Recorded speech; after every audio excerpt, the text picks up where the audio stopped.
Alright, let's dive into this because it's a story that's got me scratching my head and, honestly, a little frustrated.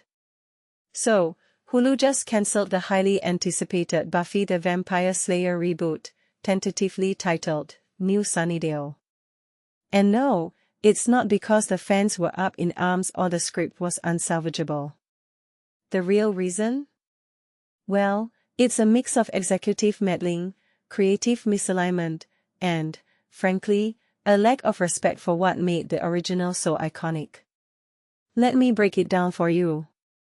First off, what makes this really interesting is the sheer talent involved. You had Chloe Zhao, an Oscar-winning director, at the helm, and Sarah Michelle Gellar reprising her role as Buffy. Add to that a fresh take on the Slayer mythos with Ryan Kiera Armstrong as a young new Slayer. On paper, this should have been a slam dunk. But here's where things get messy. According to Dateline, Hulu executives thought the pilot played too young. Now, personally, I think this is where the first red flag went up. Buffy, at its core, was always a show that balanced teen drama with dark, mature themes. It was never just for kids, and that's part of what made it groundbreaking. So, the idea that the pilot was too young feels like a fundamental misunderstanding of the source material. What many people don't realize is that the original Buffy series was a network show with a modest budget, and it thrived because of its creativity, not its scale. The reboot was supposed to stay true to that spirit, but somewhere along the line, the executives lost sight of that.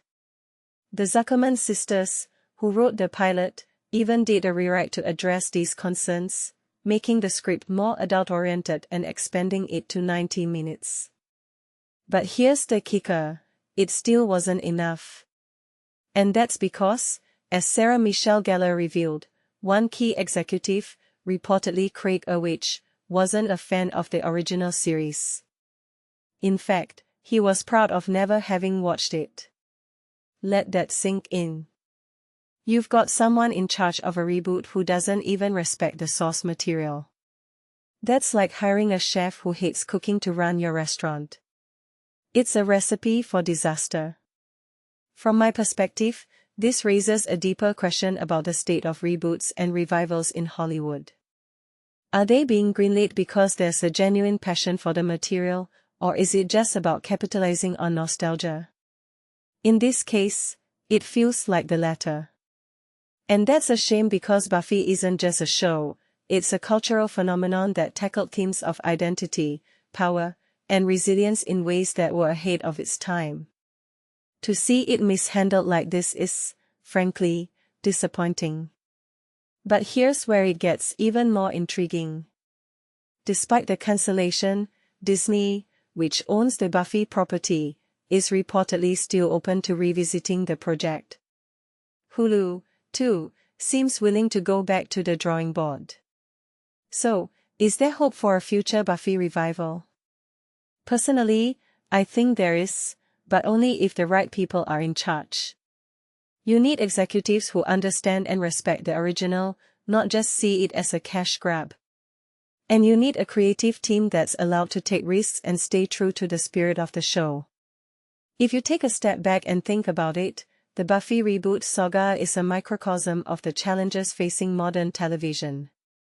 It's about balancing fan expectations with creative vision, and it's about the power dynamics between artists and executives. What this really suggests is that, sometimes, the biggest obstacle to great storytelling isn't the story itself, it's the people in charge of telling it. So, where do we go from here? Well, for now, we're left with the original series, which, let's be honest, is still pretty damn perfect. But I can't help but wonder what could have been if the reboot had been handled differently. And that, my friends, is the real tragedy here. Not the cancellation itself, but the missed opportunity to bring Buffy back in a way that honored its legacy. What do you think? Is there still hope for a Buffy revival, or is it time to let Sunnydale rest in peace? Let me know in the comments below.